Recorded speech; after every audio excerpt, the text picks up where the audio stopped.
Okay, well, we'll get started then. Welcome to the May 4th, 2021 meeting of the Community Relations Committee. We would like to thank Easthampton Media for recording tonight's meeting. All past meetings of the CRC can be found on our city website for viewing at any time. For the benefit of those of you who are joining us from the community, I would like to start this meeting by sharing our committee's mission statement. Our mission is to promote positive relations throughout Easthampton's diverse population. We will work to build a sense of inclusion, community, and pride, where community members feel welcome, accepted, and valued. And we'll begin tonight's meeting with a roll call. Rebecca Passa. Here. Patty Dougherty. Here. Emily Britton. Here. Margaret Kirstein. Jan Norman. Here. Myra Oyedemi. Here. Always have trouble. Gabby Stevenson. Here. Deborah Lusnia, present. Okay, next on the agenda is the approval of minutes from our meetings March 2nd, March 16th, April 6th. I'll turn it over to Rebecca to lead us through that. All right. Well, I previously got out the minutes of the 2nd of March, which I think that you should have each received twice. And earlier, well, not that long ago, I provided the ones for the work session, which aren't that long, but I don't know if you've had a chance to receive them. I was trying very hard to be satisfied with my draft for April 6th, but not yet. So that's where I'm at with that. I'm sorry for my slowness, but if we can consider, again, the March 2nd, everybody should have. The March 16th, I don't know if you've been able to see them, but they aren't terribly lengthy. Has everyone had a chance to look at the March 2nd minutes? No, I'm not seeing an indication that you have. Okay, here's what I'd suggest. And I assume that not everyone's had a chance to review the March 16th. Okay, so why don't we move all of that to our next meeting? Okay. Does that work for everybody? Okay, we'll move that whole section to our next meeting. Thank you, Rebecca. We appreciate all the hard work you put into that. Thanks. Sorry, at least with the other two of being slow. I see that we have Derek with us. That's very nice. Yes. Awesome. Okay, so moving on to correspondence and announcements. We have received 2 different pieces of correspondence since we met last. And one of those was a response from the mayor with regard to our seeking further clarification on her response to our questions about her plans for appointing new committee members to our committee. So as you know, I reached out to her for additional clarification and basically relayed the questions that you folks put forth at our last meeting. So number one, that was forwarded to everyone. Did everyone receive that copy and have a chance to read it? Okay, so I guess what I'm wondering is it necessary for me to read it aloud right now, or are we okay to just move on at this point? Any comments? Maybe if you don't want to read it out loud, just because there's folks attending the meeting that might not know what the correspondence is, it might be helpful to do a summary. Okay. So one of the questions we asked is if there would be a different vetting process for potential CRC members. And the mayor responded that she did not know how to design a vetting process that did not place barriers, bias, or sub-agendas into the vetting or selection process. And as with other committees, she looks at a committee's written purpose and an applicant's willingness to serve that committee's purpose by solely applying and being an Easthampton resident over the age of 18. The CRC's purpose is community driven to be free from executive influence as much as possible while operating within Easthampton's home rule charter. The Mayor's Pledge Work Group recently released report underscores many topics that have come up regarding the CRC. With more public and city council feedback, a process may come forward that embraces the ongoing work around the CRC's action steps driven by its mission and vision. Then we asked her, can you provide more clarity around what changes might happen and how they will impact us? And she said, candidly, I do not know. I rely on feedback from the CRC, the Arts Visioning Project, Blueprint Easthampton, Housing Needs, Production, Downtown Strategic, Open Space, and Local Rapid Recovery Plans. The Mayor's Pledge Work Group, and the Mayor's Pledge Work Group to guide new next steps. All of the above sources indicate dedicated support. My goal is that help is sustainable over several budget cycles.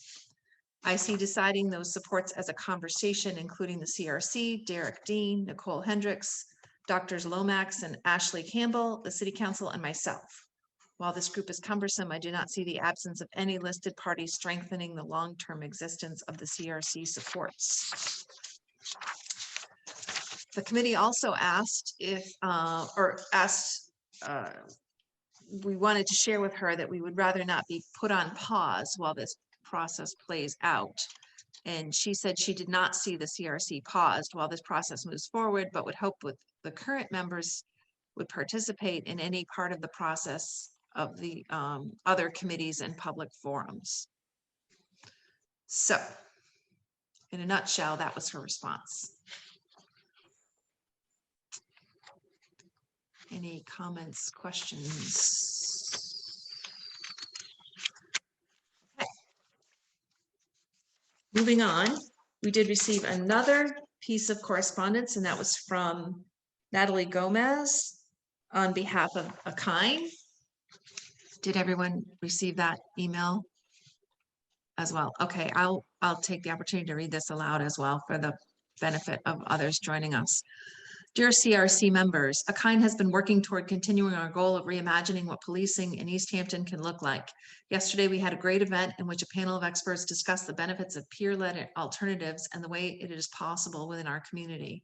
With that in mind, we strongly believe that we need to push our City Council to explore these options in hopes of creating a more inclusive, safer, and welcoming community. Therefore, we ask that you sign on to our request to City Council.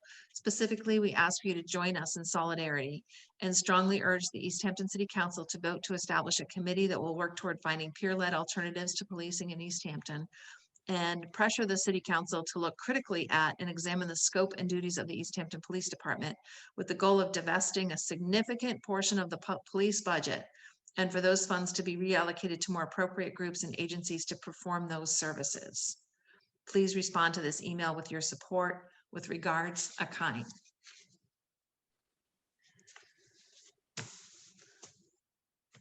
Any comments, questions,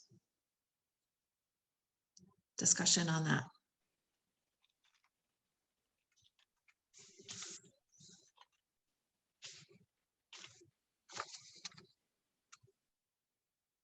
Okay. Does anyone have any other announcements or correspondence that they are aware of that would like to share at this point in time? I do. I just would like, I would like to make this group aware. I know several members of, well, okay, one being present this evening, were a part of the Mayor's Pledge work group and creating and having input on that draft or on that report. And I'd just like to make everyone aware that there are issues that discuss the CRC within the next public safety meeting, and the recommendations that would impact the CRC. So I think it may be, if people are so inclined to attend and hear from the community in terms of the recommendations in terms of the CRC, it will be, I believe, on Thursday at 6 p.m. as they are reviewing recommendations 3, I think it's 3 and 4, which both have to do with the CRC. And it's Thursday at 7. Oh, my fault, 7. Thursday at 7 p.m. Great. Yeah. Great idea. Oh, and also Emily had a question in the chat.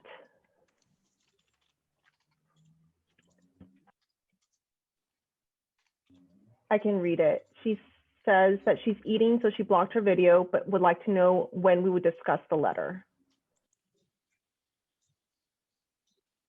Well, we can put that on the agenda for our next meeting if the committee would like to do that.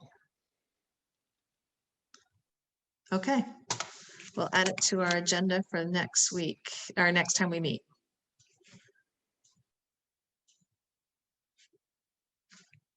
Okay. Very good. Okay, anything else? All right, we'll move on to public speak.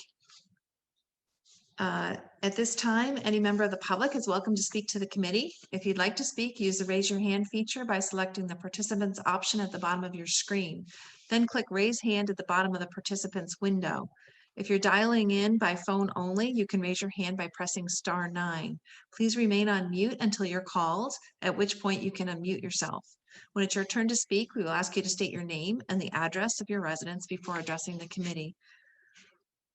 I would also like to remind everyone that the members of the committee cannot respond to comments made during public speak. We ask that you remain respectful and direct your comments only to the committee members. There will be a 3-minute time limit for those who wish to speak. Would anyone like to address the committee at this time? Carolyn Cushing has her hand up, Deb. Oh, thank you. Carolyn. Hello, it's Carolyn Cushing, Main Street, Ward 4. And I wasn't planning to do this, but I was hearing the letter from Akine and Natalie Gomez, and I did attend the peer support training. I was not involved in organizing it, but I attended, and it was very inspiring to me. And I just happened to jot down 3 takeaways, so I thought I would share them here with you since it might be on your agenda. It was a panel, and this is my interpretation, this is what I took away, that the peer support models they talked about rely on the leadership of those who've actually been through the challenges that people indeed are facing: mental health challenges, addiction, incarceration, contemplating suicide. These were actual examples from the people who spoke that are involved in the peer support models and respond to crises. And when these kinds of leaders are called in to respond to crises, they can respond with empathy and tactics that have worked to reduce harm or to de-escalate a situation. They don't respond with force. They provide care without coercion. That was a term a couple of people used throughout the presentation. And I saw this, and one of the points was this response is safer, respects people's human rights, and does not re-traumatize people. It can also lead people into continued work with the peer model. Some of the peer model programs, people, ongoing go to a support group or become involved with a team of people, which can have a long-term benefit.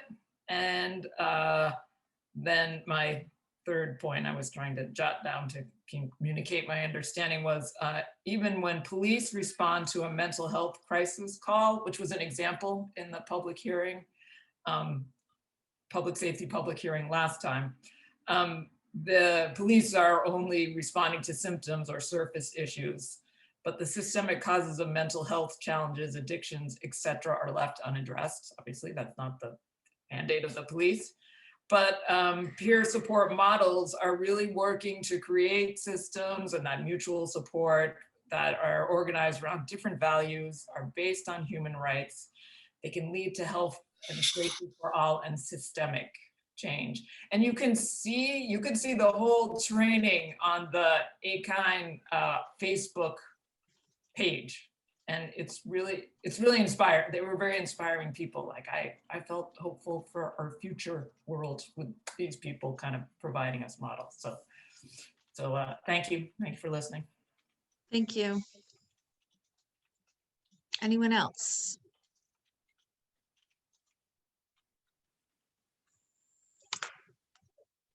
Okay, we'll continue this. We'll consider this part of our meeting concluded, and we'll move on to the next item on our agenda, which is the bulk of our meeting tonight, and that is our strategic planning session with Derek Dean from the Department of Justice. And at this point in time, I will turn things over to Derek. Welcome, Derek. Thanks, Deb, and hello, everyone. And I really feel bad about the last time I was in front of you at an airport on my way to an emergency deployment. And it was just kind of hectic and crazy. And I probably should have rescheduled or canceled in advance instead of trying to do that from an airport. So my apologies, but I appreciate your patience. And also, I believe we dodged a bullet with the verdict of the Chauvin trial. Because of the verdict, there was peace and the city did not break out into turmoil. So I was able to return home to my family safely. But again, through this whole process, I appreciate your patience. I also had an opportunity to review the Easthampton Blueprint report, as well as the Mayor's Pledge Work Group report, and see that the community has high hopes and also ideas on how the CRC can best kind of serve the community. And you're in a growth stage and setting the foundation. And so I believe that those recommendations, the subsequent conversations, this conversation all kind of are synergistic and will hopefully give this group here guidance in terms of the best next steps. So that being, I'm sorry? I just said great. Okay, good deal. And that being said, I also want to acknowledge a colleague of mine has joined us this evening, Michael David. Michael David is a new conciliation specialist in the New England region. And Michael, do you want to introduce yourself as well? Sure. Thank you, Derek. As Derek said, I'm here to just observe. I'm a new to CRS working in the New England region. So I'm here to observe Derek's work, and it's a pleasure to be on with you tonight. Thank you. And Mike is a native of New England. And so he's keeping me straight on some of the cultural things as well here. Oh, good. Thanks for joining us. Thank you. So with that, I'm going to try to share my screen. And Deb, I think if you could help me out here, if you're the host. I'll ask Rebecca to do it. She's our expert. Let's see if I can. Let's see, as a co-host, what I want to do is make him, no, I think I have to ask Patty to make him a co-host.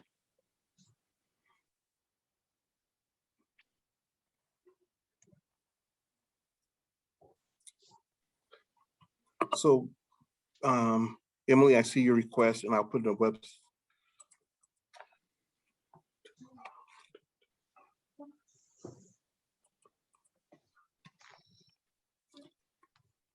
While we're waiting, Michael, can I ask, where are you from? What part of New England? I grew up in Massachusetts. I live on the South Shore. I live in Rhode Island now. I've lived in Rhode Island my entire adult life. So Nice. been here quite a while. Nice. I made the mistake of saying his accent sounded like he was from Boston. He immediately corrected me and said, no, there's a difference. New England will recognize the difference. There's a slight difference with Rhode Island where you get a little twang from New York mixed in with the Boston accent. Yeah. But you've got to be from New England to actually understand the difference. Mm-hmm. So I'm finally able to share my screen. So thank you for that. I also, Emily, I responded to your request for a website, and I hopefully that that's the information you want. If there's additional information, just let me know. And here we go.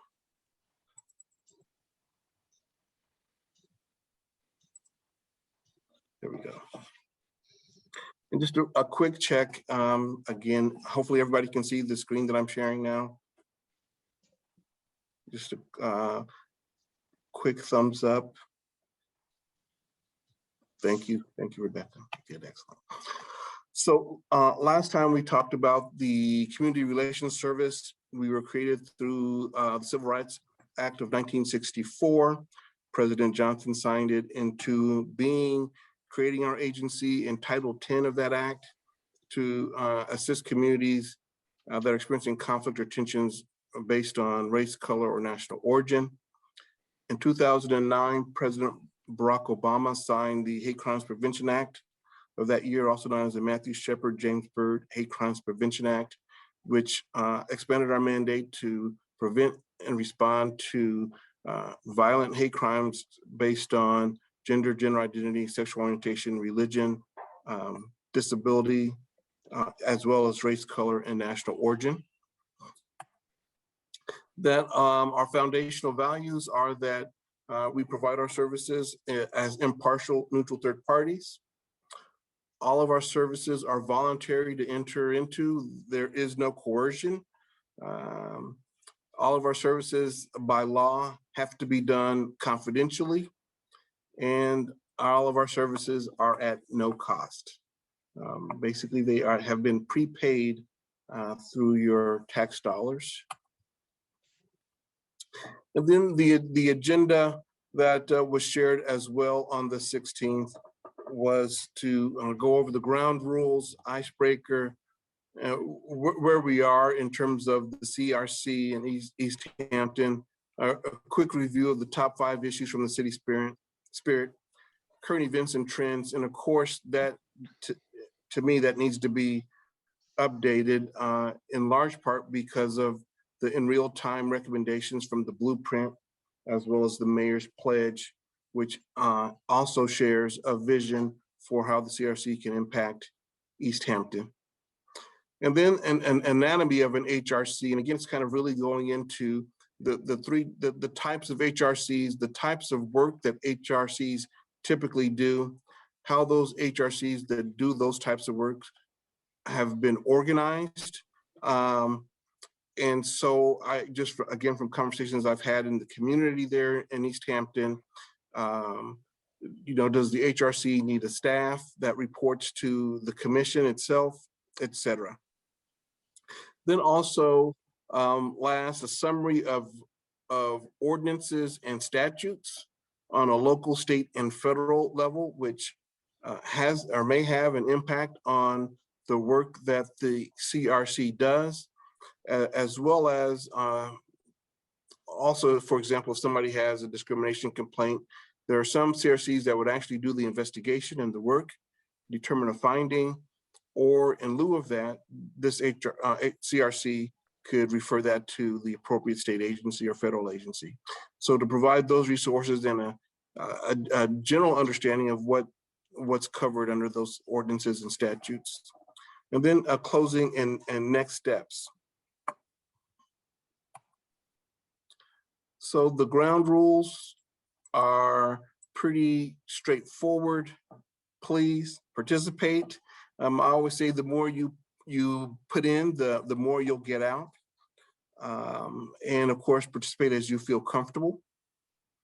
Also to give respect. A lot of people say that respect has to be earned. I believe that even if respect isn't earned, it can still be given. I'm hoping that you'll be able to give respect. In a virtual environment, it's easier to do, but speaking one at a time. Also, and I know this is a public meeting, but I'm bound by law to confidentiality, but I'm hoping that people can, that are here on the call can also share in that if we do share a story or a comment that's made, that it's not attributed to an individual, but just you could say maybe it was brought up in the CRC meeting, but unless you have the person's permission, I'm just asking if we could maintain confidentiality and not identify the person who has made that statement, just out of, again, a sign of respect. Also, importantly, to make this a judgment-free zone. This is a zone where any Any question can be asked. Any opinion should be able to be expressed without fear of humiliation, retaliation, or any other Asian that may be out there. If there are issues that come up that lie outside of the agenda, or we don't have a way to immediately respond to and get you an answer during the course of this meeting, we can place that into a parking lot. That parking lot will be checked at the conclusion of the meeting if there's anything in it, to make sure that we are on the same page in terms of what needs to be followed up, what needs to be responded to at a future meeting. And then also, as the ground rule, I'm asking if you all can kind of abide by the ouch, oops, and educate. Something is said that you may find offensive or hurtful, feel free to say ouch. You don't have to say why, just express the fact that something was said that hurt, was offensive. Or if you feel like you may have said something that may hurt somebody or is offensive, feel free to say oops. But at some point, we're hoping, it doesn't have to be immediately, doesn't have to be today, but at some point, we're hoping that someone can educate the person who may be the offender in terms of why that may have been hurtful or offensive, so that we just don't leave them hanging, wondering what they said or did that maybe that took offense, but that we can educate at the same time. So ouch if you've been hurt, oops if you said something you wish you could take back, and then the opportunity to educate. Last, next to last, listen for understanding, and really hear, to the extent possible, where people are coming from as they share their thoughts and their perspectives, and not just listen to be listening or listening to respond.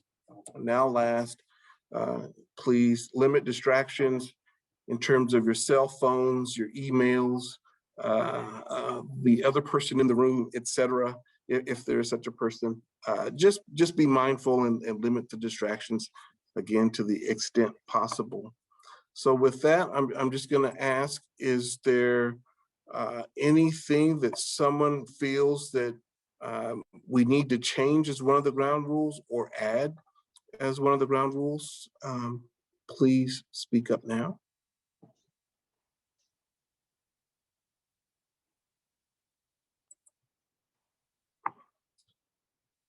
Perfect. All right, I'm not hearing, so I'm assuming that that's something that we all can agree to. And I appreciate that. And hopefully I won't have to remind anybody, but if need be, I can refer back to those. So again, thanks. Last time, you know, I was probably more closer to 1 than I probably acknowledged, because again, I was definitely distracted at our last meeting on the 16th. But I'll just do a quick check-in just to see again where we are. And just, you can just give out a number, with 10 being amazing, 1 being barely here, but just so we get a sense of the vibe, if you will, over the internet of where we are. Can we just give a number? And if you feel like a need to give some context, by all means, feel free. But I'm going to go off of whom I'm looking at on my screen. And so, Emily, you want to start us off? Give us a number in terms of how you're feeling. What's your temperament right now? Between us, my chair makes noise. I'm between a 7 or an 8. Yeah. I did well today. I got to walk. Sorry, that was my. Sorry, I'll go fix that distraction. Okay. Thanks. Excellent. Myra? I'd say I'm a 7, only because I have in the back of my mind some work that I have to get done right after this. I know that feeling. Rebecca? Maybe about an 8. I'm really happy that you're here. And there's always all kind of stuff in the back of the mind about getting done, but I'm listening to you, Derek. Thanks for being here. Thanks, Rebecca. Patty.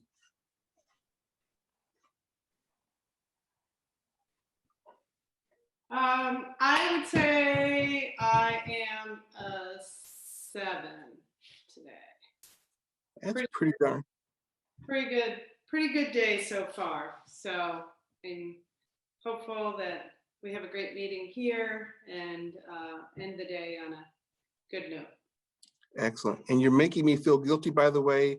I should be exercising while I'm talking to. I don't get enough. So I'm impressed. It's just sitting on a stability ball. It's Oh, okay. for the core. Okay. But I'm totally here. I'm not distracted. Okay. That's how I work. So. Okay, excellent. Deb. I would say I'm an 8. Okay, good. John. 8. Excellent. Gabby. I think around also like 7 or 8. Okay, excellent. So I think we covered everybody, but just curious, Mike, how about you? What are you feeling today? Well, Derek, you know I'm a 10. I have to pay attention. I am here all the way, hanging on every word you say. Uh-oh, that's always dangerous. And I know Emily was here earlier. She must have stepped away. I don't see her now. Oh, I'm sorry, Emily, there you are. Oh, and we started off with you, okay. Yeah, excellent, good. So this room is feeling pretty darn good. That's amazing. I will have to say I am feeling about a 7 or 8, kind of like Myra. I just got off of a call that was pretty heavy and deep, and which leads to work for tomorrow as well. So excellent. But so I'm about a 7 as well. It's great to see that everybody's feeling pretty good tonight.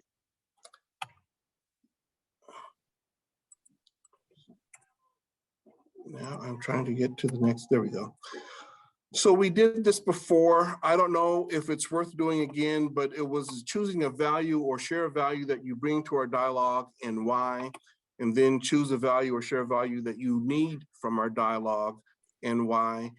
And if you guys don't mind, again, because I felt so distracted last time, if we could just, again, you could just share the word or give a word, if you will, that shares a value. Just again, to kind of see where we are, what we need from the group and what we're able to give to the group as we move forward. So again, this time, I'll just say, if you feel like speaking up, please do. If not, we can pass. I won't call on you, just speak out.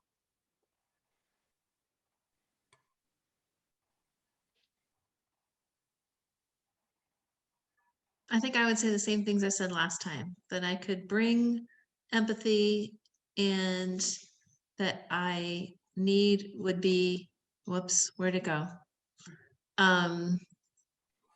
Respect. Excellent, thank you. Okay, so I will also choose what I said last time. I remember.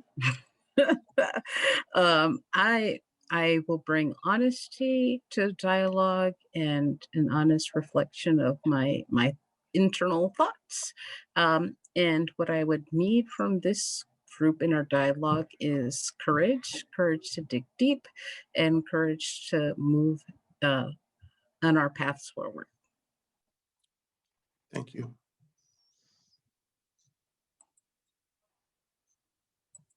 I'd like to change what I said. I guess I'd like to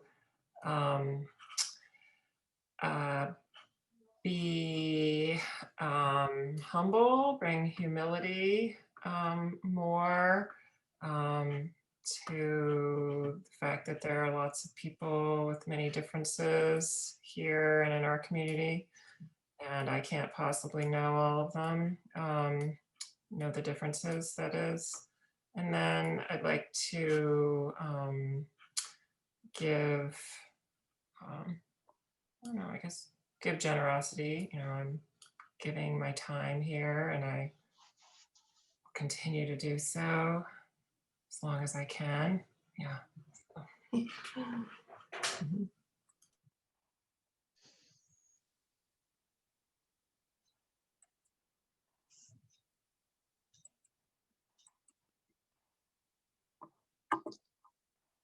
Well, thank you to those that shared, and I love it.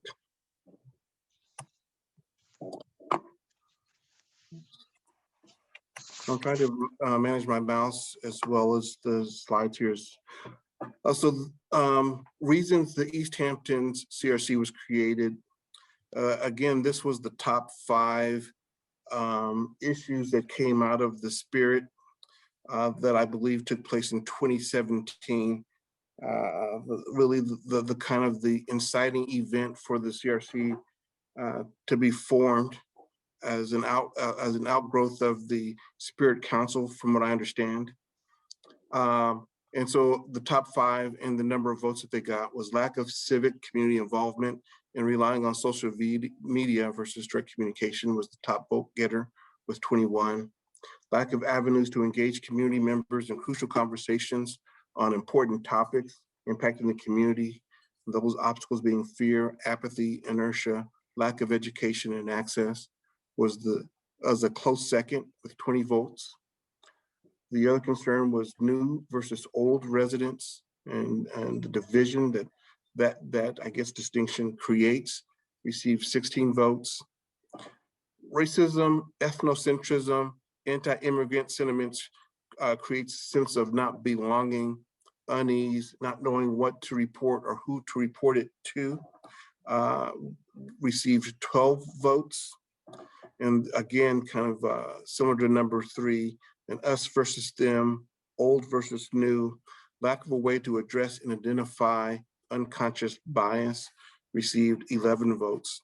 So those were the issues at the time that were identified by the community that needed to be addressed in order to create a more inclusive, tolerant Easthampton. And again, those were the issues that then kind of spawned, if you will, the CRC's creation. So with that, and I know in the last time we talked, there was some input on current trends, what we're seeing now. Again, I had reviewed and I had the mayor's working group recommendations that I think in 2 sections, 2 recommendations include the CRC in regards to police oversight. And I believe there was also a recommendation on complaint process for individuals who did not feel comfortable filing a complaint directly with law enforcement. And then also in the Easthampton blueprint, the CRC was mentioned, I think, at least more than once, but again, as a conduit for dialogue and cultural engagement, embracing a large swath of Easthampton into dialogue and cultural events. So 2 really distinct ways in which the community sees the CRC can play a role. One, kind of tempering the relationship with law enforcement and community.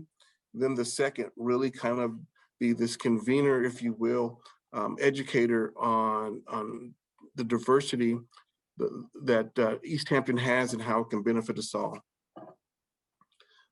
So when it comes to the anatomy of I'm using the term human rights or human relations commission. In Easthampton, it's called the Community Relations Committee. So I understand that your current name, but based on some of the research, it's typically called an HRC. But there's 3 types. There's an advisory, a facilitation, and a quasi-judicial.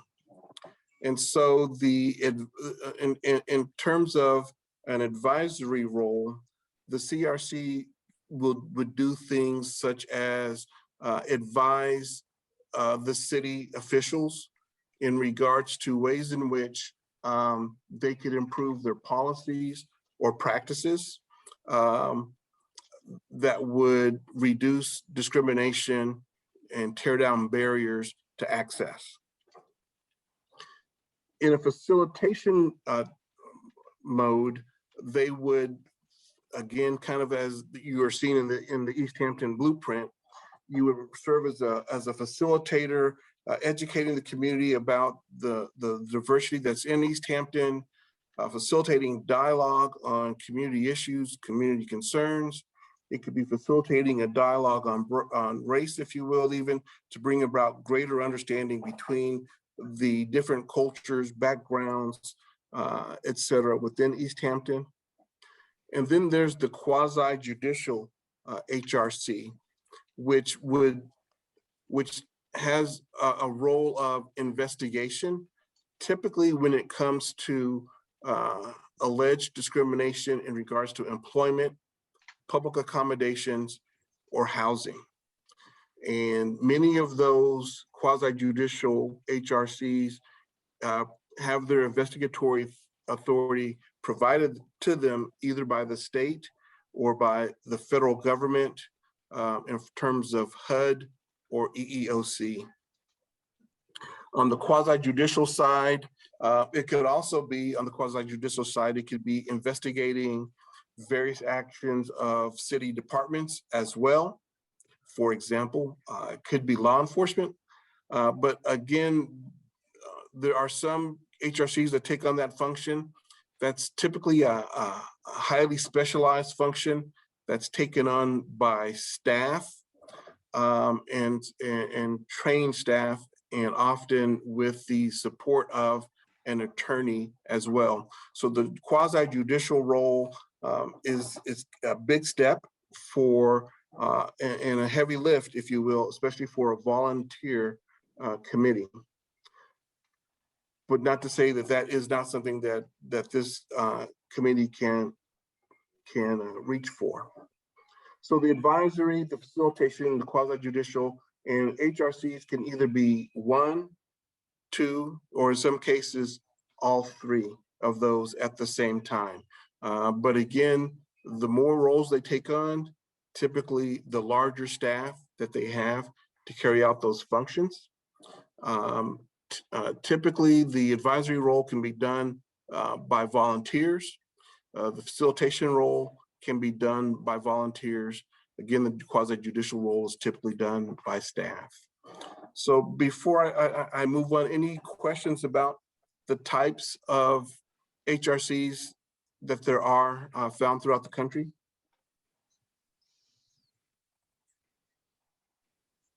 I'm not sure if it's coming up, but maybe perhaps for other members on in the meeting tonight, is it possible for you to give maybe an exemplar of each? Okay. Like very brief? Yeah. So, and again, this is kind of reaching into, so on the advisory side, that was a great question. And I truthfully, I'm not, an advisory HRC specifically doesn't come to mind, although I know that they exist. And so, for example, one that I have worked with closely in the past is in Des Moines, Iowa.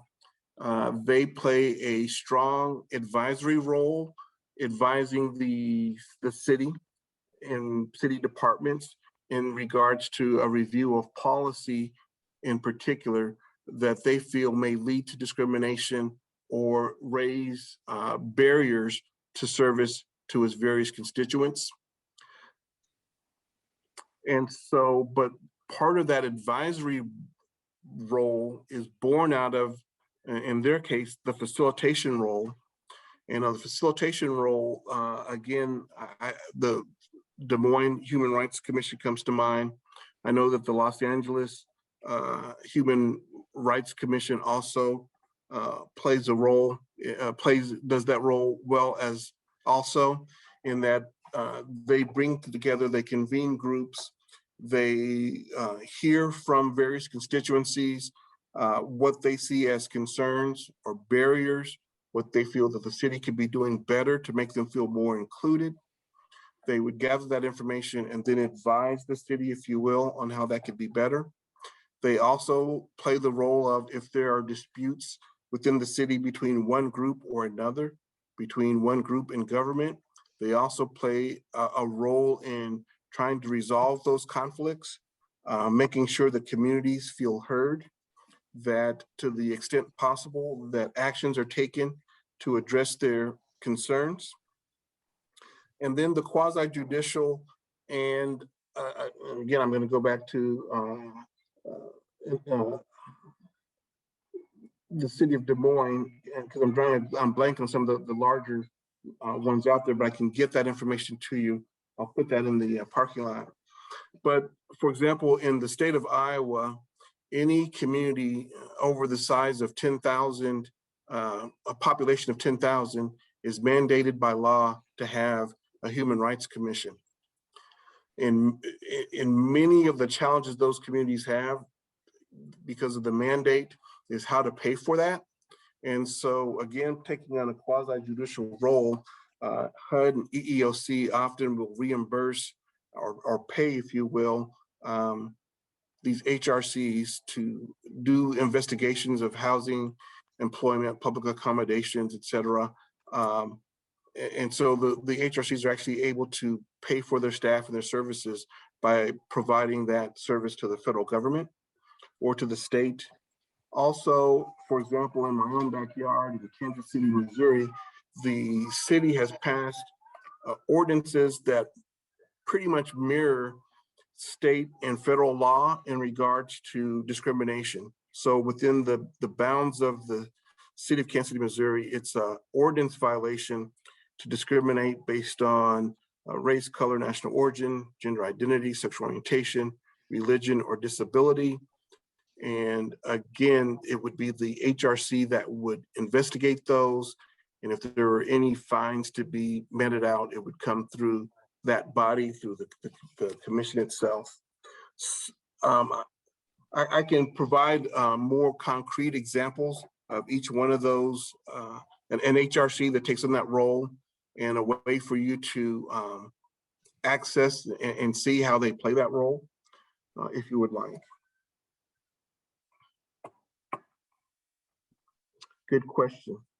Derek, so just, so they fund, can you just explain, go back to the way it's funded? You said in Iowa, the way that they got around, well, the way they fund it is through HUD or, you know? Yeah, so if I hear you correctly, some of the way that they get their money to pay for staff and programs is through conducting investigations that are given to them, or that they do in collaboration with HUD or EEOC to investigate complaints of either housing discrimination or employment discrimination, in some cases, public accommodations.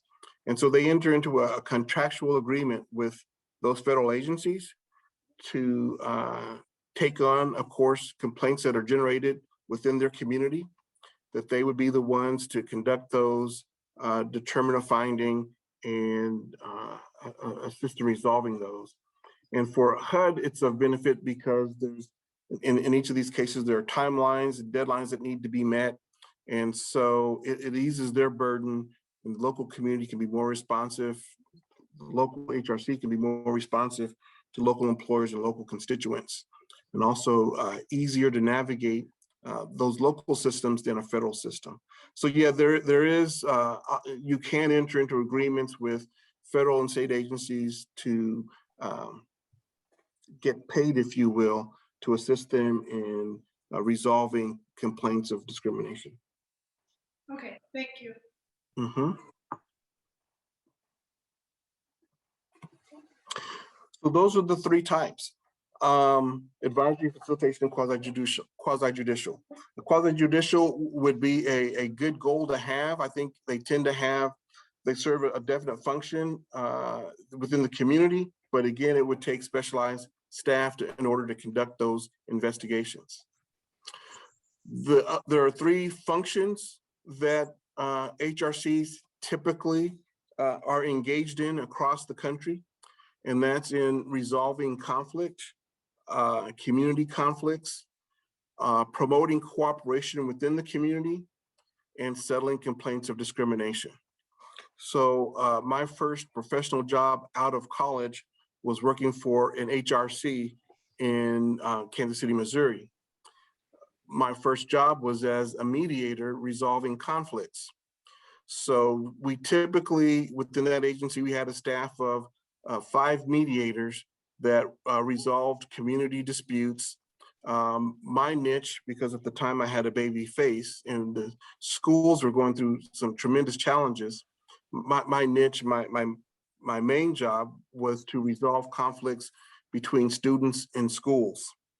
At the time, because this district was going through a desegregation case and it wanted to not be in the news, instead of calling law enforcement, which would go out over a radio, which the media would pick up on, they would call me. I would respond to the school. I would get the parties in conflict, the parents, if need be, sit them down into a room and have a mediation so that we could have agreements that would address the conflict or find solutions beyond just punishment, if you will, to resolve the conflicts in a way that brought peace to various schools. We also did a lot of neighborhood conflicts, a lot of barking dogs, noise complaints. My neighbor parks his car on the yard and fixes it through the middle of the night, types of complaints. We resolved 800 mediated conflicts between the staff a year. Also, promoting cooperation within the community. Again, that goes to the facilitation type, but it's creating these dialogue opportunities, these listening opportunities, these educational opportunities where you're teaching about the advantages of culture. And again, I'm going back to kind of my own experience. Again, here, there was a movie, a documentary called Emmanuel that was based on the family's Pearl response to the shooting at Mother Emanuel Church in Charlotte, South Carolina. And the family was actually able to forgive the gentleman who killed their loved ones. And the community presented that documentary in cooperation with law enforcement to kind of talk about, to have this conversation about the law enforcement response. Famously, the law enforcement took the shooter to grab a burger before they took him in and booked him. And so the community had this conversation about how they treated him different than they may have treated others. How can we repair that relationship? And so again, though, it was promoting cooperation in the community, trying to build trust between community and law enforcement in this case. And of course, the function of settling complaints of discrimination goes to the quasi-judicial role that HRCs can take on. I'll pause. Questions, thoughts, comments?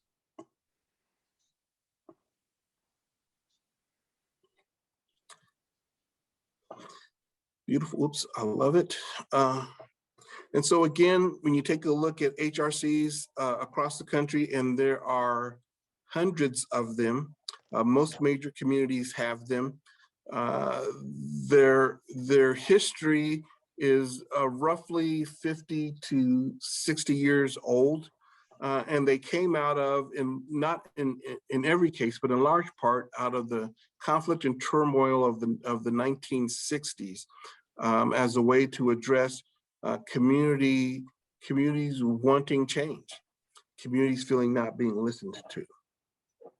So the objectives of many of the HRCs is to promote and assist in developing an environment of fairness and respect among citizens by ensuring that responses to bias and discrimination are meaningful and consistent. Develop ways to measure and monitor community relations, race relations, and civil rights issues, particularly those that are sources of intergroup conflict. And I'll pause here when it comes to develop ways to measure. There are organizations out there that have community survey tools that cities have utilized to measure various constituencies to see, do you feel heard? is the city addressing your community's greatest concerns, et cetera, so that they can keep a scorecard on quote unquote how inclusive their community sees them. You can also involve all segments of the community in understanding and appreciating the benefits of positive intergroup relations. I think I've shared that quite a bit. Offer a range of programs and services that help communities prevent and resolve issues of human relations, race relations, and civil rights. Ken, kind of borrowing heavily from my past, back in the day, if you will, we had dinner and dialogue, I believe they were called, but the HRC intentionally partnered as diverse a group of citizens as they could based on race, religion, and economics, and bought them dinner. And in order to enjoy that meal, they had to come together and have a dialogue. And the dialogue was free flowing around a couple of questions, but again, it was a way it was a program that was specifically designed to help communities prevent, resolve issues of human relations, improve race relations, and educate about civil rights. And then, of course, I just left Minneapolis, but developed ways of anticipating, preparing for, and relieving community tensions arising from intergroup conflict. So again, and this is based off of, if you survey most HRCs, what are their objectives, what types are they, and what functions do they carry out, this is what is most often stated.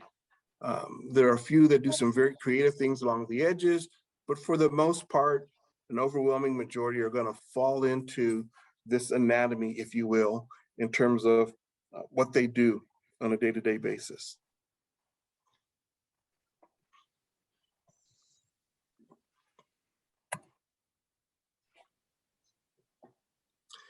So again, when questioned, what do they see as their challenges that the HRCs face? A lot of it is ad hoc demands from community stakeholders. And again, in some of my conversations with folks in Easthampton, the community believes, well, this would be a great role for the HRC or CRC to take on. Why don't you do it? And so it could come with various forms of pressure, but also if you succumb to it, it can have you drift from your primary purpose or mission, and it can have you take on things that you may or may not be prepared to take on. But the number one challenge, again stated by HRCs, is ad hoc demands from community stakeholders. The second issue or challenge identified by HRCs is inconsistent attention and support from elected officials. And usually that comes in the form of, and I'm just going to be honest, comes in the form of budgets or commissioners.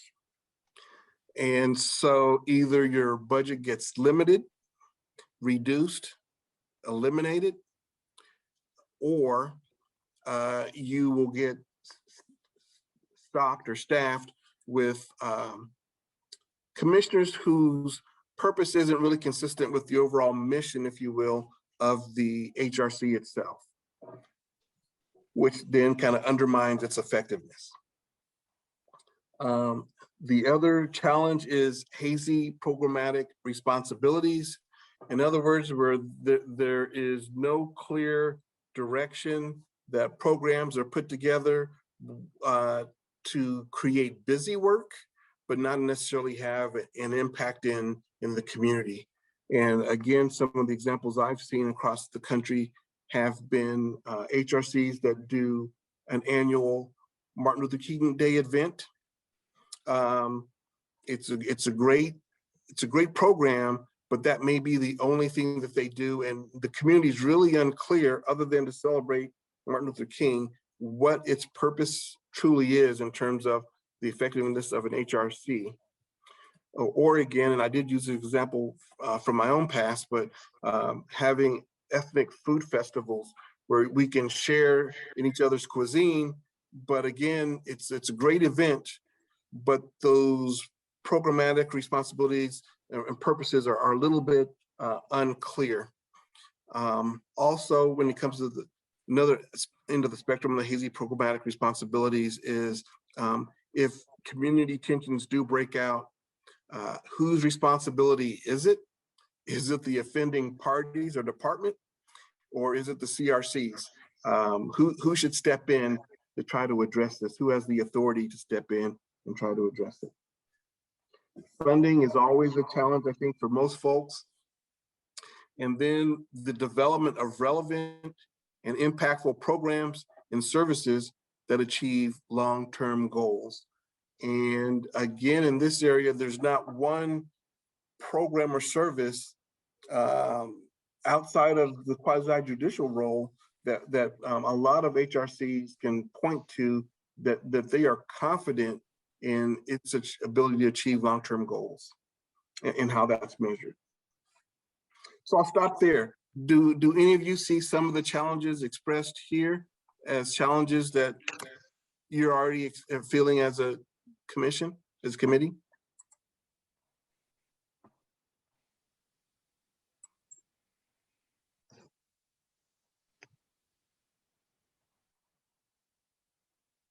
Yes. Which ones might that be?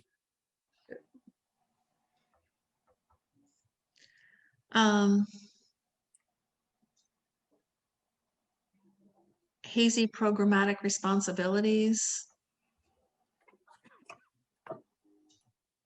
Development of relevant and impactful programs and services that achieve long-term goals. Mm-hmm. And I can add to that.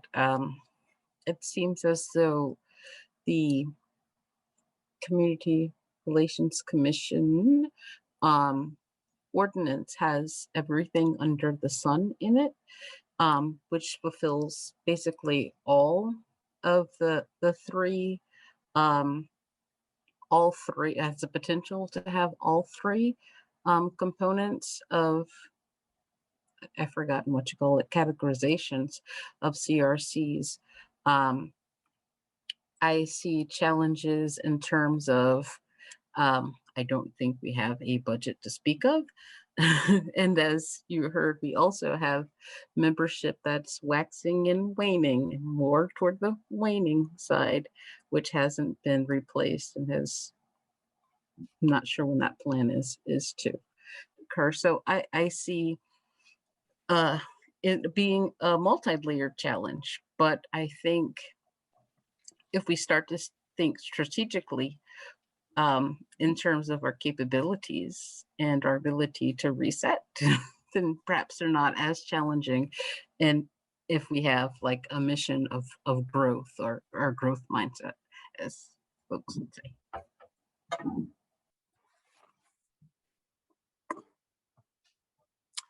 Anyone else? Thoughts? I mean, funding is definitely a question, and short term, we were given $5,000 to work with, but long term, longer term, we don't know. We don't know what our funding is going to be. Mm-hmm. And my thought is, since your committee is getting spoken of as a potential solution for a lot of the issues that have come up in the two reports I mentioned earlier, the blueprint and the mayor's working group, my guess is that funding would probably be forthcoming. Now, whether it's enough funding is always a question, but I believe that the community, at least the consultants that have the community is engaged, definitely see the importance and function of the CRC. Okay, oops, there we go. Also, I saw in chat, someone mentioned if the possibility of having 10 minutes, if you will, with HRCs or CRCs that are actually doing some of this work. And I know, for example, there in some of the research, the HRCs that are kind of touted as national examples for these three functions are Cincinnati, Los Angeles, and I again, forgive me, but I can't think of the third one. But I'd be willing to reach out to those three commissions and see if they'd be willing to share a meeting and talk about their organizations, their commissions, and be open to answer any questions that you may have about strengthening yours.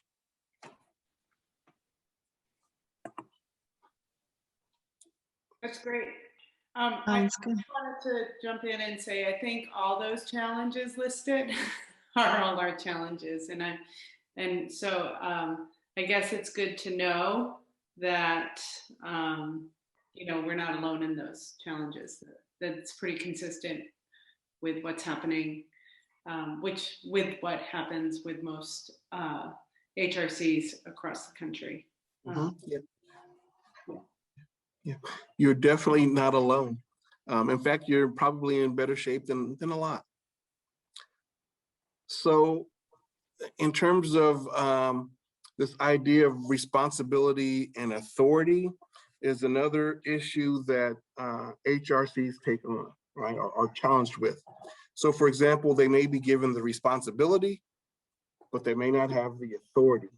And so given the responsibility without the authority creates a tremendous challenge and can be, it could raise havoc with morale within the committee itself, or it can create disillusionment with the community at large, right? Because you're supposed to fix this and you're saying, well, we're supposed to, we've given that responsibility, but we don't have the authority. And so to prioritize responsibility, again, a lot of it is to prohibit discrimination in certain areas, housing, public accommodations, employment are the ones that stand out. Recommend programs and policies to local government. That's again based on the ordinance that created you. That's one of the responsibilities that you've been given.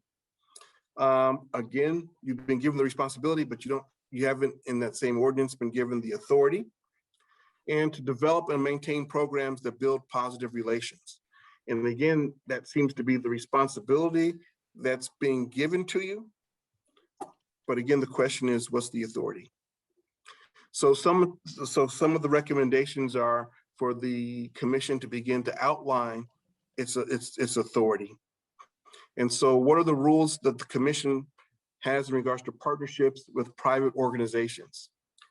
And so this could be in regards to funding issues. It could be programmatic issues. Again, it could be partnerships with HUD or EEOC, which would be guidelines for relating to other government bodies. It could be the state HRC, et cetera. So what authority do you have to expand your ability to raise funds or house funds or manage funds through the use of private partnerships? Because sometimes if all the money is held within a local government authority, that comes with limitations as well. Could it be a blend of both? So those would be questions I would ask. Guidelines relating to other government bodies. Again, that also not only goes into some of the federal agencies or state agencies, but what are the guidelines for relating to your own local government, right? What authority, you've been given the responsibility for recommending policies, et cetera, but what's your authority in doing that? What enforcement mechanisms do you have to enforce anything that you may determine needs to be corrected? And then last but not least, I'll mention it, but this is a huge topic in and of itself, and it gets tossed around a lot without a lot of clarity, but this notion of subpoena power.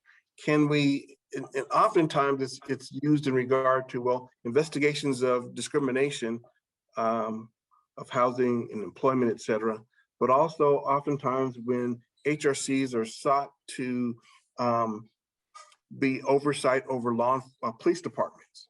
Oftentimes a discussion of subpoena power is brought up in terms of compelling a department or an employee of that department to produce documents or testimony.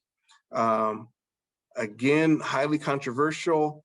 Not many HRCs have that power, some do.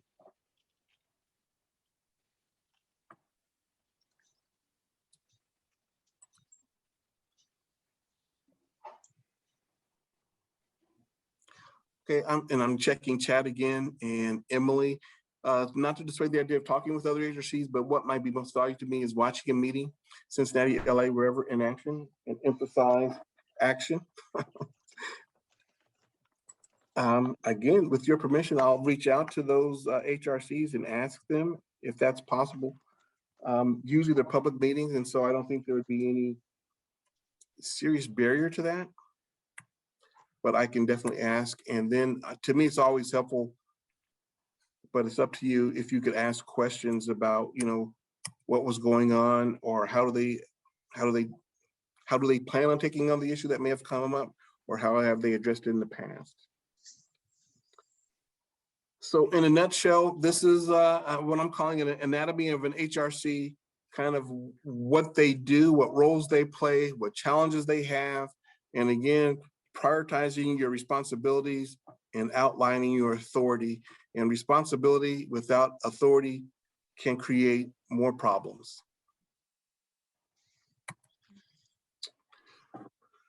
So at this point, I will talk a little bit about the ordinances and statutes that are out there. And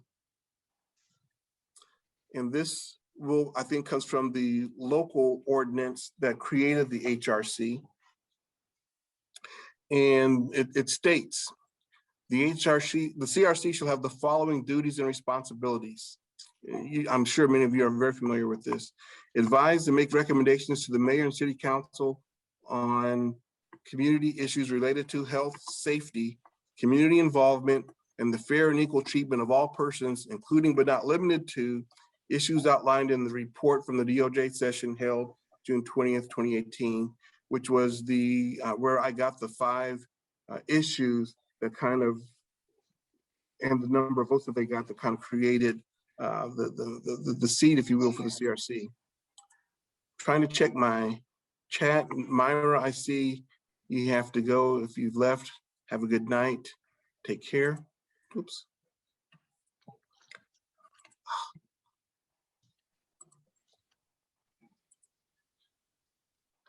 So the other responsibility that the CRC has been given is that they may receive and review complaints of discrimination, harassment, or violation of civil and/or human rights brought forward to the Community Relations Committee by any person, regardless of the person's physical address or citizenship status. So again, in creating the CRC, you've been given a lot of the responsibilities that CRCs are capable of handling. But are you prepared to do the review complaints of discrimination? Usually, again, that takes someone with training, oftentimes overseen by an attorney. And so you may have the responsibility, do you have the authority, do you have the capacity currently? Oops. The other thing that it gives you the responsibility to do is study the nature and causes of barriers to preserving a welcoming community through review of the language in the city's ordinances and community policies, and make recommendations for improvement. So again, that's kind of broad. You could spend a year reviewing the city's policies and then making recommendations.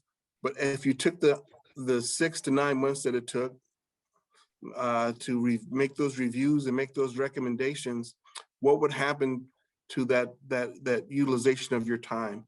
Would those recommendations go on a shelf? Would they actually be implemented? What authority would you be given after you've been given that responsibility? Again, coming from the ordinance that created the CRC, fostered through education and public information, general awareness and understanding of community relations and city operations, enlist the cooperation of other government agencies, groups, organizations, and individuals in the community, attentive to community relations, assist in the development of public information and programs aimed at enhancing the quality of life in Easthampton, engage residents and businesses through developing or supporting programs, events, and projects that support the Commission's purpose, and promote strong neighborhoods and community connections. The Easthampton Community Relations Committee may assume further duties and responsibilities as they may deem fit with the advice and approval of the mayor and the city council. So I would recommend, as moving forward, that the committee decide on one or two, at best 3 of these that they could focus on in the near term to do well.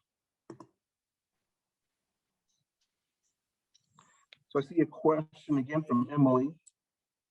There's a review process starting. I think Tom Peak is leading that effort. Okay, good deal. Thank you, Gabby, for responding. So if I'm reading that right, Emily or Gabby, there is another body that's responsible for reviewing the city's policies? Yeah. Does that sound right, Gabby? Is that matching the same description, or anyone like reviewing? Yeah. Yeah, they're currently reviewing the ordinances from the city, which is separate from the charter. So. Right. Okay.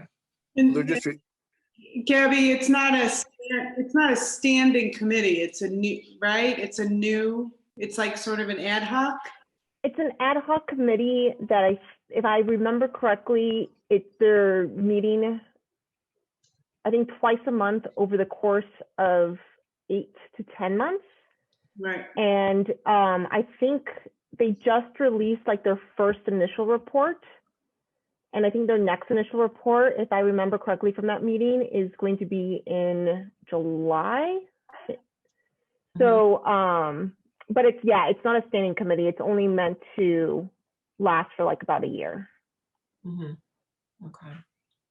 And they're specifically I think they're reviewing everything, but they're specifically looking for systematic bias and things like that, correct? Yes. And also anything that might just be completely outdated. But yes, the main charge is to look for systematic biases in the ordinances. That's great. So it seems like it would be important for one of us to hear the results from those reviews and see what we might be able to respond to in any way. Yeah. So Lindsay Rothschild is the counselor who is the chair of that committee. So one thing we could do is perhaps invite her to a CRC meeting, and maybe she can give us, a 5,000 foot overview of what they're doing and what they found so far. Yeah, that would be good. Yeah. So I would say, though, in the short term, as your goal setting, since there's a committee underway that's empowered to do number 3, that I would maybe postpone doing that in the near term and maybe taking on that role in the future. But in terms of strategic planning, even though you have the responsibility in the ordinance to study the causes and barriers through the review of the language in the city's ordinances and policies, that may not be something that you want to focus on in the near term as we goal set moving forward. So again, I bring that up because, again, that's kind of how the city has the responsibilities the city has given you. I bring it up because it touches on you've got the responsibility, but not with clear authority. And so a question would be, again, in terms of strategizing, is how do you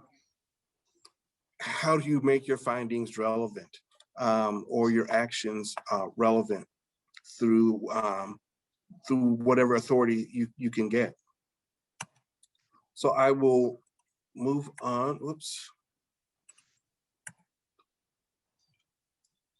So under the Massachusetts Civil Rights Act, which again is the domain of a lot of HRCs, their task, as you are, with addressing discrimination, creating more inclusive communities. Those HRCs that take on quasi-judicial roles can also investigate and then sanction organizations that violate civil rights or individuals. And so again, with Massachusetts, their jurisdictions, as we call them in CRS, is they're looking at race, color, national origin, religion, age, ancestry, gender, gender identity, and sexual orientation. And so I know in the ordinance, it just kind of says pretty much anybody, regardless of where they live. But again, it may not be a violation of law unless the complainant falls into one of these categories. And so it's one thing to kind of address discrimination as anybody may define it.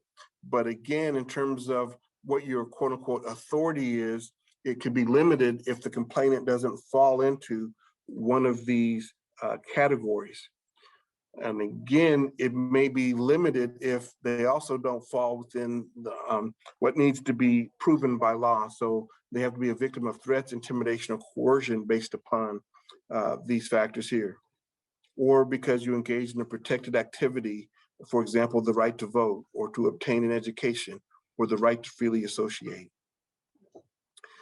Under the Massachusetts civil rights law, your housing rights may have been violated. So again, Massachusetts state law protects housing discrimination. And again, they've expanded the jurisdictions to include race, color, religion, national origin, ancestry, gender, gender identity, veteran status, disability, sexual orientation, children, lead paint, as well as the receipt of public assistance.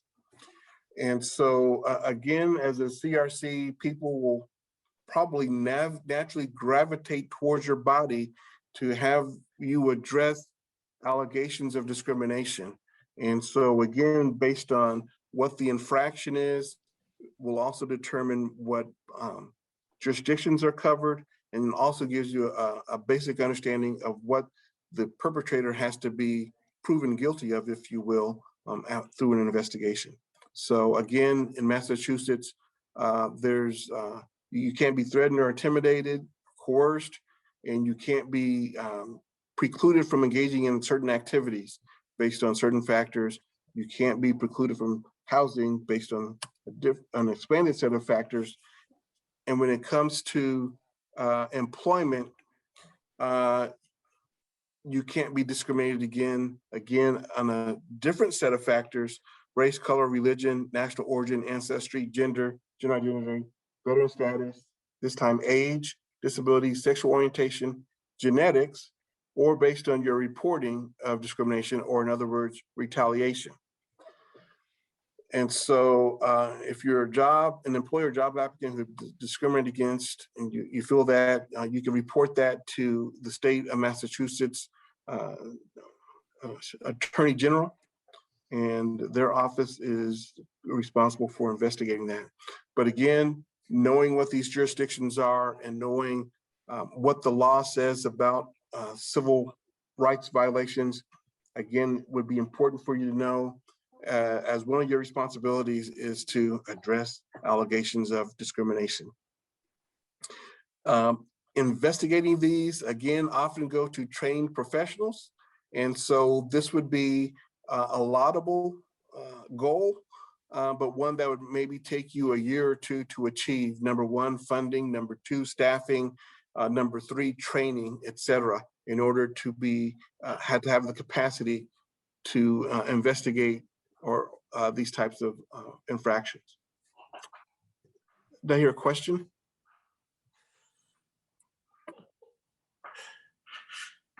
Oh, lead paint, please explain. Emily, again, great questions. I am absolutely loving this.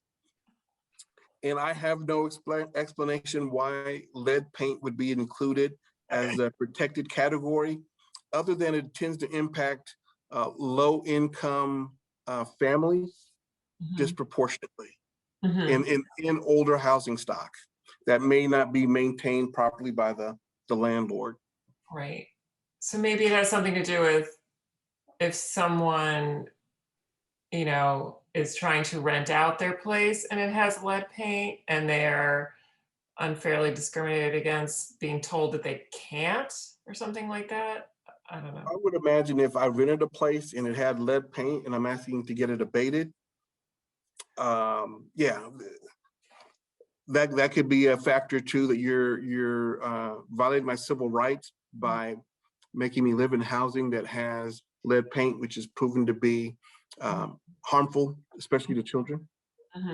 But yeah, that would be a question to ask your Attorney General's office for the state of Massachusetts, Commonwealth of Massachusetts.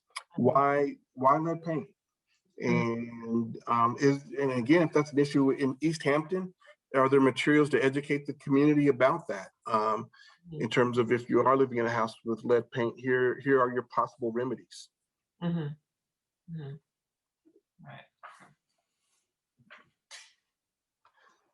So again, I'm going through these to just kind of show you the realm of possibilities for again, as you move forward.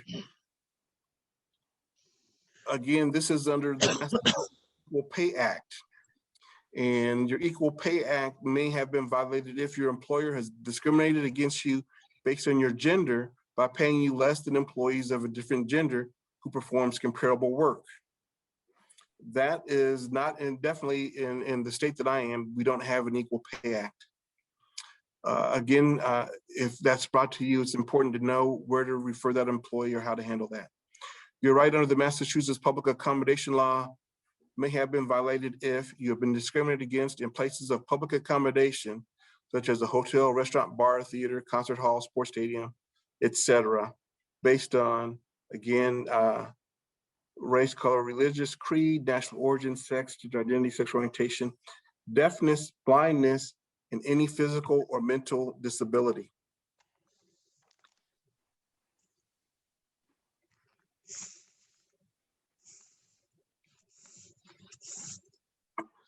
For the state of Massachusetts to file a complaint online, and again, if you guys are educating the community or receiving these types of complaints, this would be important to know. You would need to know the type of complaint. In other words, is it housing? Is it equal pay? Is it employment?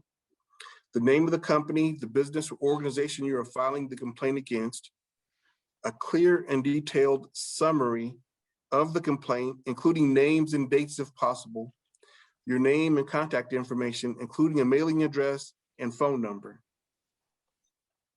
Other information you can provide that is not required but may be helpful includes the address, phone number, or other contact information of the entity you're filing a complaint against, if available. If you're filing on behalf of someone else, your desired outcome, what actions you've already taken, if any, and your email address. Okay, I'm seeing John has to go. John, if you've left, goodbye, thank you, and have a good night. And I believe my time may be coming to a quick end here. And so again, I think Deb, I've provided you with this slide, the slides so far. So please feel free to share if you feel that they'd be helpful for the committee to have.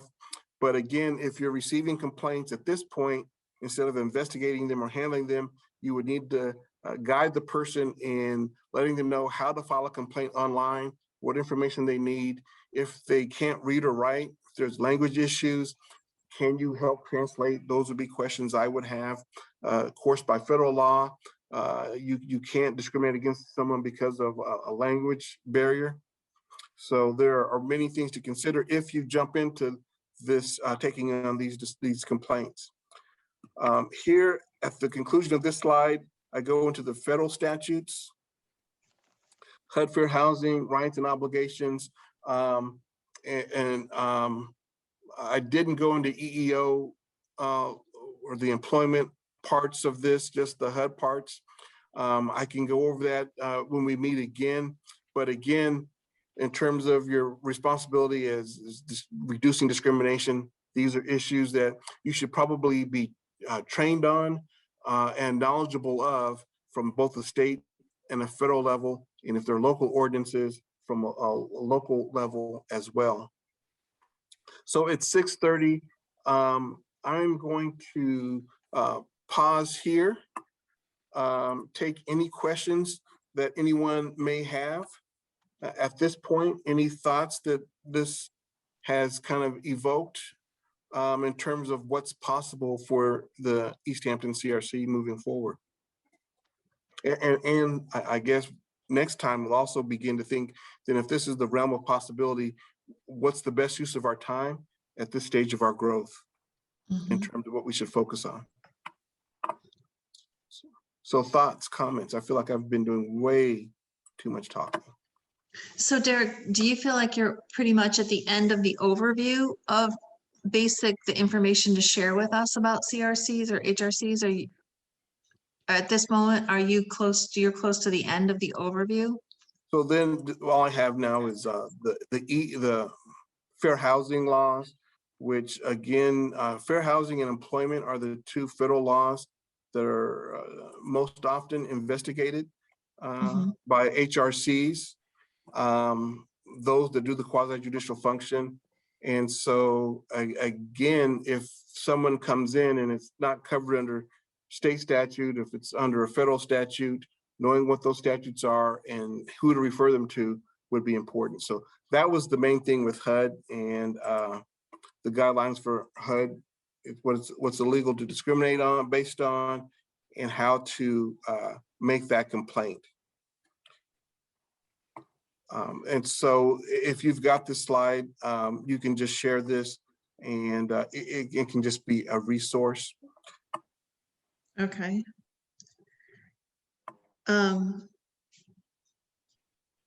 So as a next step, would you envision another phase to this process and working with us to begin the strategic planning process for us now that we have this baseline of information?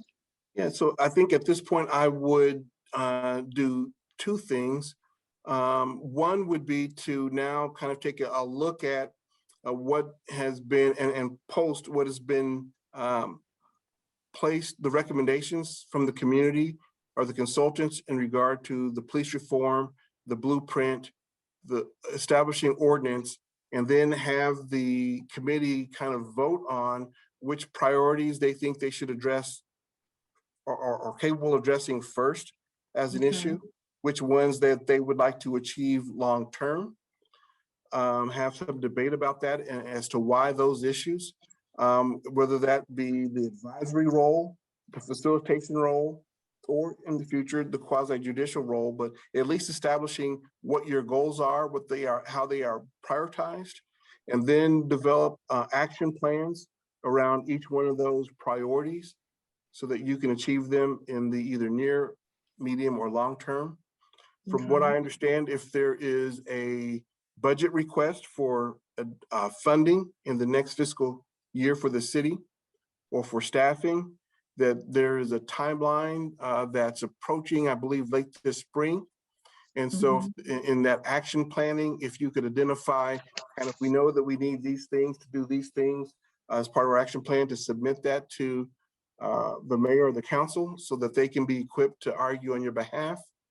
So that would be the next step, is just identify, prioritizing, and then action planning how to achieve those. Similarly, I think, or simultaneously, having that conversation or looking into the meetings of the other HRCs throughout the country.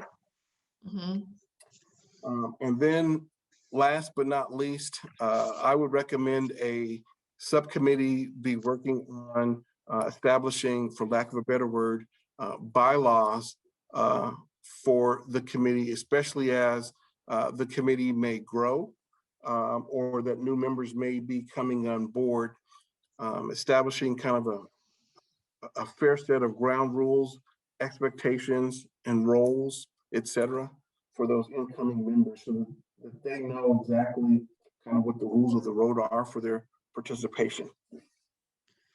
Do you think that that is best done simultaneous to this process, or should it really happen after we've identified all this other stuff for ourselves?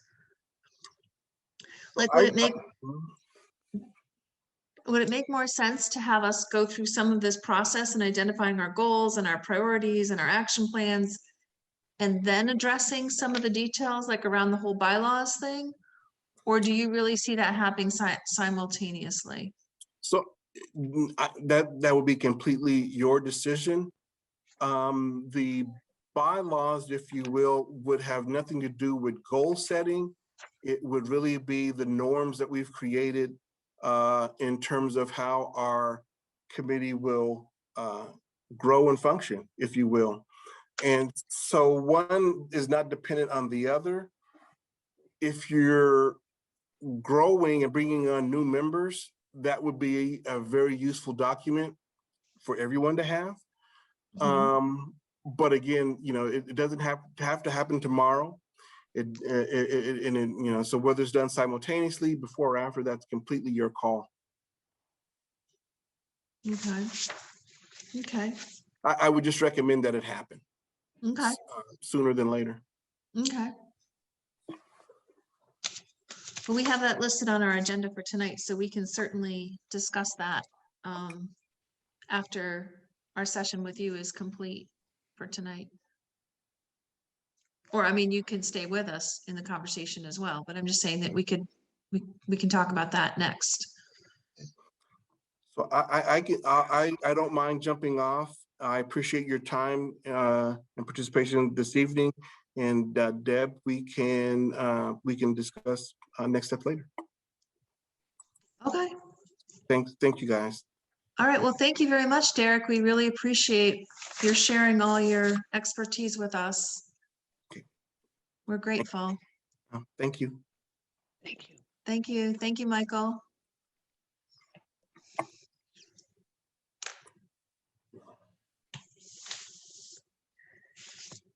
Okay, so are we down to, we still have a quorum or no? We're down to, do we still have Say 1, 2, 3. Gabby with us or is she gone? She's gone. Okay, so we no longer have a quorum. Right, we have 4. So I think we better not talk about the next item on the agenda. We better adjourn without the quorum. Mm-hmm. Okay. Okay. So motion to adjourn? I might comment the default would be that our next meeting would be the first Tuesday in June. Okay, Right. let's do that. Let's do that. And we actually can't even vote on adjourning because we don't have a quorum. So we can't really actually technically vote to do that. So we'll just adjourn.